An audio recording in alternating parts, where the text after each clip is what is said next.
Kathy from Bishopstone Yarns. I'd like to welcome everyone here to episode 20 of the Bishopstone Yarns podcast, and I am coming to you from Tasmania, which is the little island at the south of Australia, and you find me here at the moment in the corner of my studio. So I said, I'm Kathy, and this is the Bishopstone Yarns podcast, and this episode is a sit and spin episode. I usually do 1 week a knitting, kind of more knitting and sewing podcast, and then the next week more of a spinning podcast. And of course this one is a spinning podcast. As you can see, you've just caught me in the middle of just winding off some of the plied yarn that I've been working on. But before we get into what I'm doing, I should tell you where you can find me. You can find me on Instagram as Bishopstone Yarns.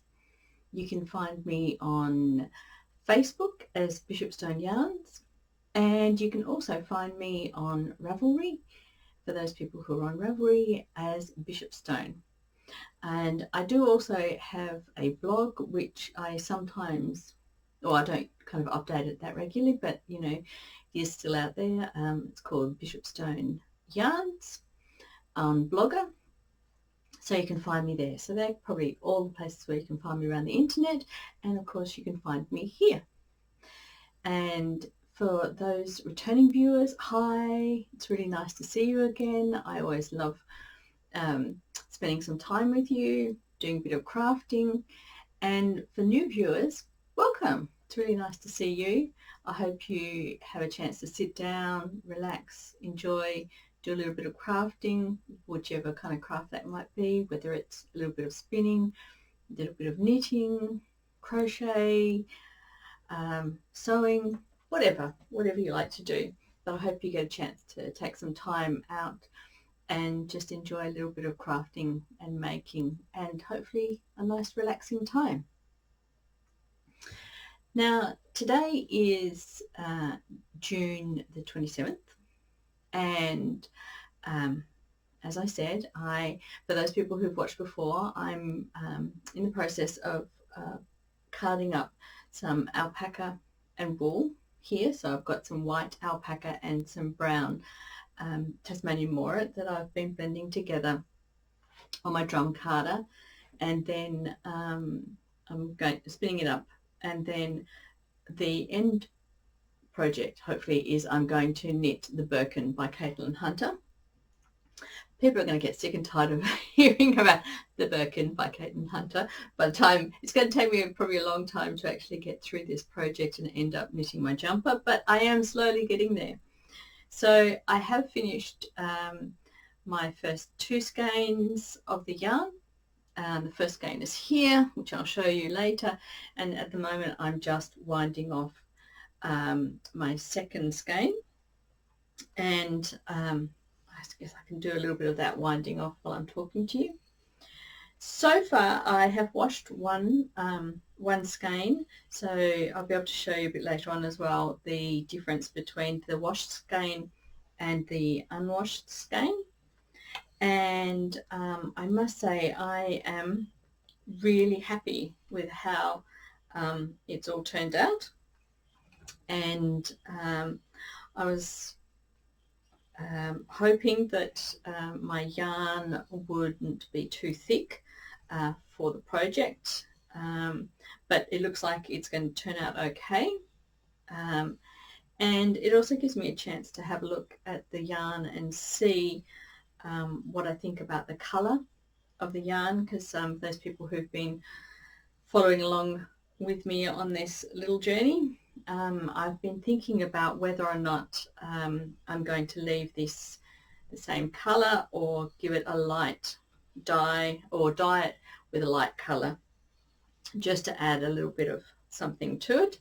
So by getting these 2 skeins and having a look at the washed skein gives me the chance to have a look and see what I think about the colour, whether I feel like I need to change the colour, add something to it, and as I seem to be saying almost every single podcast, brown is not, one of my favorite colors. So I prefer not to have, I do have a couple of brown jumpers, but I would prefer not to have another brown jumper in my wardrobe. Yes, and having said that, of course, I am wearing a jumper that does have some brown in it at the moment. And yes, and I have talked about that before, and yes. But yes, it's probably going to take me a little while to just wind all of this off. So what I might do is I might finish winding this off, and then I might come back and talk to you about the two skeins, and then start a bit more spinning on the two bats that I've got here with me. Okay, I'll see you when I've finished this skein.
I'm back again, and I have finished scanning up my second skein. So I used my trusty niddy noddy. For those people who aren't aware, this is called a niddy noddy, and it's what we use to wind off skeins onto from the bobbin onto the skein, and this is the kind of the action that you're using, and it kind of knids and nods. So my understanding is that that's how it got its name, from the niddy noddy, nid and nod. So yes, great tool, love it. Let's see if I can get it to sit up here at all. Or maybe I can put it down like that. Okay, so this is the skein that I have just finished. So this is unwashed and smelling very, very much like a sheep. I don't know what an alpaca smells like, but I don't know that an alpaca actually has a lot of smell, but I can definitely say it does smell very sheepy. So that's the skein that I've finished, and this is the previous one, so the other half of the bobbins that I just played together. So this one is exactly the same, but it's been washed. See if I can put them next to each other so you can just see a little bit of a difference. There's a slight, I don't know if the camera's going to pick that up, but there is a slight difference in colour. So this is the unwashed one and this is the washed one. So obviously there is a little bit of dirt in this one, so the colour does come a little bit lighter. I don't know if you can see or not, but the drape as well, this is a lot softer, a lot kind of more flowy. This is still a little bit heavy and a little bit limp, I suppose is the way to say it, or doesn't have the nice movement that this one has.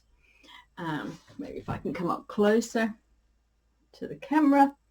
So here we have the washed one and this one is the unwashed one. So quite happy with how they've turned out. As I was saying before, I was concerned that they might have been a little bit too thick for the project. It's always a concern when you're spinning. But no, I'm quite happy with how it's turned out. I'm quite happy with the width of the yarn, and I'm going to continue, of course. So this is the colour, general colour that it's going to be when it's finished. So I kind of drape that around me. So that'll be kind of the body really of it. But so I know it looks quite light here on the camera. I mean, it's quite a nice colour. It's not a dark brown. So I'm quite happy with that colour. I'm quite happy. But I think I'd like to add a tinge of colour to it. Not much, just a slight kind of colour to it. So either I'm not sure actually I was going to say maybe a light blue or a light green or light pink, but then I'm not really sure because the yoke is also going to have bright colours like bright blue, like brighter or deeper blue, deeper green and deeper pink in it. I think there might be a fourth colour. Maybe there's I'm not quite sure. I think there might be a fourth colour in the yoke as well. So I just feel that for me, if I just left it as it was, it might be just a little bit too kind of brownish for me. I'm not sure. We'll wait and see. But I'm happy with how it's going. And of course, I have been doing more carding. I've got 2 more bats here, which I have been working on since the last time I talked to you. So here's my bats. Now these have gone through the carder about 4 times. I guess I could have gone through a couple more times, but for those of you who've watched my previous episodes or podcasts, you'll know that I'm not kind of falling in love with the carding process at the moment. But you know, I think they're I think they're fine. I think they'll be fine. So what I might do is I might get ready and start doing a bit of spinning. And I would like to say thank you to everyone who's left comments. I always love reading people's comments and seeing where everyone is coming from as well, and where people are watching this from. And I was just going to mention a few people. So I'd like to say to Kim, thank you very much for your very kind comments. They were lovely. Thank you very much.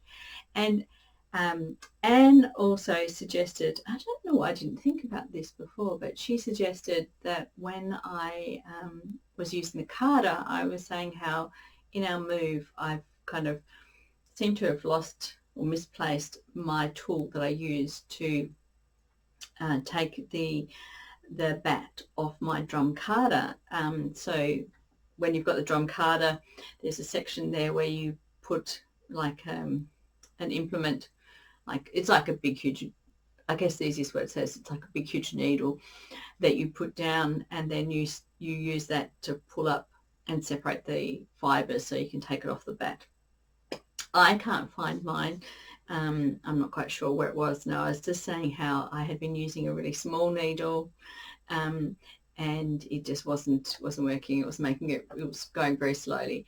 And Anne suggested that I use a screwdriver, which is a fantastic idea. I don't know why I hadn't thought about a screwdriver.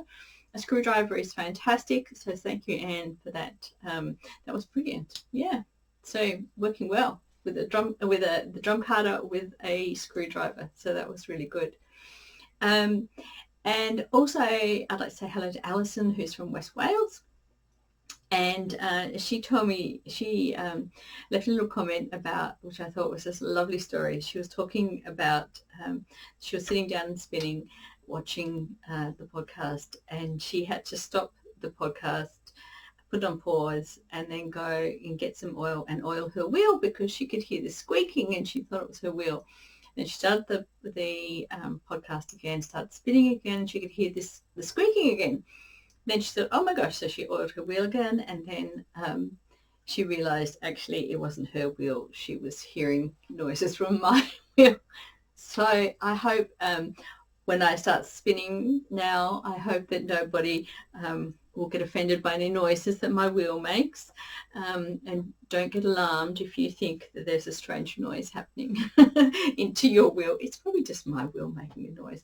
I mean, we all have all our wheels, people's wheels, they all vary in age and vary in style, and they also vary in the noises that they make.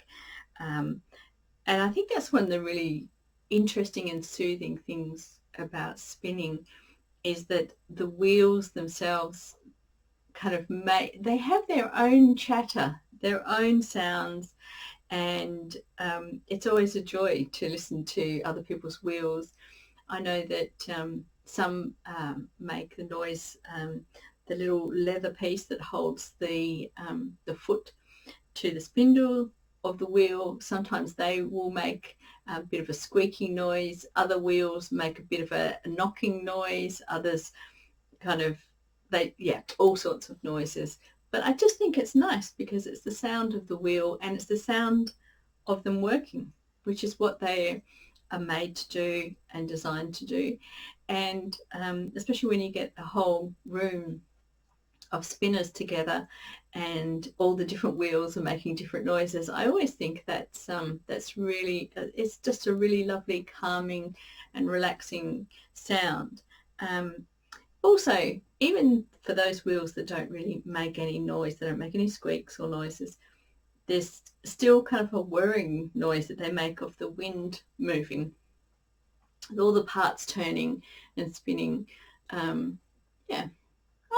I find it a really nice, relaxing kind of sound. And I know that sometimes there are some wheels that make a really big, huge clunk, clunk, clunk kind of sound, and they can be sometimes a little bit off-putting. But each one to its own, and I'm sure we all get quite attached to our wheels. We all know you know, the ways that they spin and their little tricks and bits and pieces that they have. And I guess that's the point, isn't it? Like when you're making something, it's not just the process of what you end up with at the end, but it's the tools that you use along the way. It's the same with, like, if you're knitting and your knitting needles, or you people have their favorite crochet hooks, or I'm sure every type of craft has its own kind of tools, and then people have their own favorites and like different things about the tools along the way, and that's kind of really enjoyable as well. It makes the making more enjoyable because we really love our tools at the same time. So yes, so thank you very much to everybody who's left comments. It's been lovely. Thank you very much. I really appreciate it. And yeah, so I suppose I should probably start a little bit of spinning. So the other thing I was going to mention here was also that in July, for those people who are on Ravelry, you probably already know about this, and for those who aren't on Ravelry or are on Ravelry but aren't aware of it, in July there is Tour de Fleece, which I haven't participated in for a little while, a couple of years. So I'm planning to go back and participate again this year. So looking forward to that quite a lot. And the Tour de Fleece runs from the 1st of July, I think, until the 24th of July. So it follows along on the same time frame as the Tour, the French Tour de France, you know, the cycling race that goes around France, and so it's a little bit like you kind of join up as a little team, and then you spin each day alongside, alongside the cyclists, and some people set a goal and a challenge for themselves. It might be working through part of their stash, or through a fleece, or working towards knitting a jumper, or, you know, like a jumper's weight, or whatever. Or some people might just set a goal of being able to spin 10 minutes every day. And then, of course, for the days that the cyclists who are actually cycling have their rest days, there's also a rest day, so then you can take a day off and you don't have to spin on those days. And then people just post their photos of what they've been doing, and it's just quite a lot of fun. So I have said I'm going to join the Team Tassie again, and that's a Tasmanian group for spinners, and I'm not sure if all, but most of the people in that team are members of the Hand Weaver Spinners and Dyers Guild of Tasmania. And the lady who's running it, Margaret, was actually saying this is her 10th year that she has been doing Tour de Fleece. So that's pretty good. For 10 years, Margaret has been spinning along with the tour, and yeah, it'd be really interesting to think actually how much she has spun. You know, if she added together all the spinning that she's got done over that one, well, it's not quite a month, but July each year for the tour, I'm sure she would have spun quite a bit actually, and got through quite a lot of her spinning. So yeah, so I'm looking forward to that. And of course, my challenge for this year is going to be carding as much of this as I possibly can, and then hopefully spinning up as much as I can get through as well. So it'll be interesting. Let me know if there's anyone else here who is going to be joining the tour, or anyone else who's on Ravelry. And for those people who aren't spinning or who don't spin or don't want to join, you can just be like a cheer squad as well.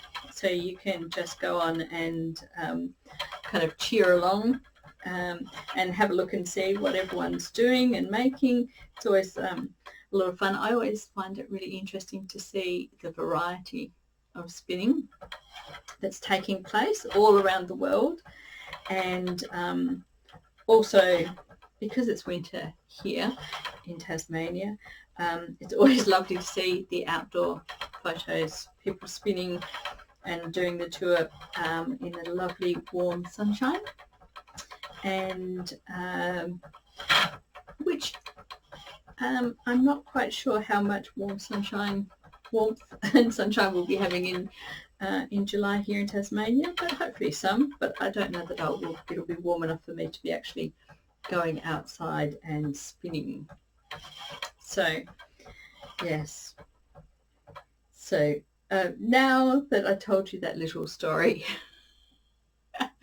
from Alison, I'm really aware of every noise that my wheel's making now. So anyway, I hope it's not putting anyone off, or I might have to, especially before the tour, I might have to have a little look at my wheel, give it a bit of a clean. And I do find when I spin alpaca, there's usually quite a bit of dust in the alpaca, and during the carding process it does kind of tend to take out quite a bit of that dust, but then there's always some dust left in there, and hence to why I wear an apron.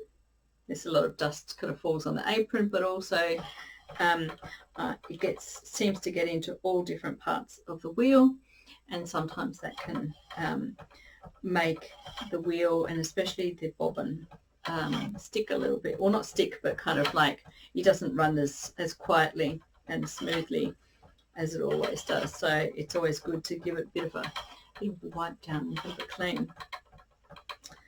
So yes. Now I don't know if you noticed or not, but the lighting here is slightly different today. I've got some new lighting, but it's not new lighting. I've just put some globes in the light that is actually above me. So I haven't quite worked out. Doesn't seem to be particularly centered, does it? It kind of seems to be darker on one side, lighter on the other.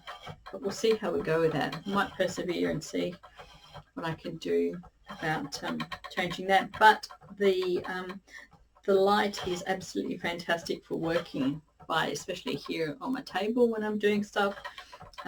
It's nice and bright, and it gives me makes it a lot easier to do quite a bit of my work there. Well, I don't know that there's a lot more that I can really talk about my spinning at the moment. I've just really, all I've been doing in terms of the spinning has been carding and spinning up the alpaca. I have been looking around because I thought it's going to take a little while before I actually get into being able to start knitting the Birkin. So I was trying to do a little bit of a tidy up the other day, and I was having a little look through some of my patterns, and I came across a Danish shawl, a medieval or ancient Danish shawl design, which I had put away. I don't know how long I've had the pattern for, but quite a long time. And it's a recreation of an old shawl, and I thought that actually might be a really nice thing to make out of my hand spun, since I've got quite a bit of hand spun around the place. I think originally I had thought that I would knit it in traditional kind of natural dyes, at the moment I'm thinking that I won't do that. I might just use what I've got, some skeins that I've already got, and make it, you know, maybe a bit more. I mean, I should say usually, especially in Australia, a lot of the native dyes give you a yellow, green or a brown that kind of area. We do have a lovely gum tree here called a cordata, which gives us a lovely orange colour. But majority of the other eucalypts and other native plants give us more along the yellow and green, brown kind of look. And I didn't really want to have a shawl in that colour, so I think I might just go ahead and use what I've got. One of the reasons why I have this pattern is that, well, first of all, I have done quite a bit of natural dyeing in the past, but also I used to be a member of a medieval reenactment society, and I joined a few years ago with my son, who I can't remember how old he was at the time, but he wasn't old enough to go along by himself, so he was under 18, and so I used to go along with him. And then I was quite interested in the actual medieval textiles and spinning, and became really interested in some of the old patterns, and so I had actually got quite a few old patterns, and had a look at some of the really early techniques for spinning and weaving, and looked into some of the really early sheep breeds and things like that. I found it really interesting to learn like the history of spinning and weaving and textiles, and so much so that I ended up making a tunic for my son, a Viking era tunic, recreated from a piece of fabric textile that had been found in Scandinavia in a bog, and they had that from the fabric, from the sample of the fabric, they were able to find out what weave structure was used and everything. Anyway, long story, so I spun up our own wool from our sheep, and wove it into using the same pattern, the same layout for the piece of fabric that was found. Then I recreated the tunic by using kind of some medieval patterns that had been used at that time frame, and then made an inkle loom band to line it with, and it was really, really good fun. I really enjoyed learning about the textiles that they use, the wool that they use, the types of patterns, and skill level. I was quite surprised at how I guess originally I had thought that a lot of the medieval textiles and especially the Viking era textiles would be quite basic, but they're not. Of course, I mean, they were very skilled with what they did, and so I found it quite interesting. I quite enjoy learning about the history of spinning and weaving and things like that, and crafts, and thinking about those people who've come before us, who've been working on their crafts as well. I guess sometime down the future I might make a video about the tunic, and if people are interested. But anyway, getting back to this Danish shawl, so that's how I have a Danish shawl pattern.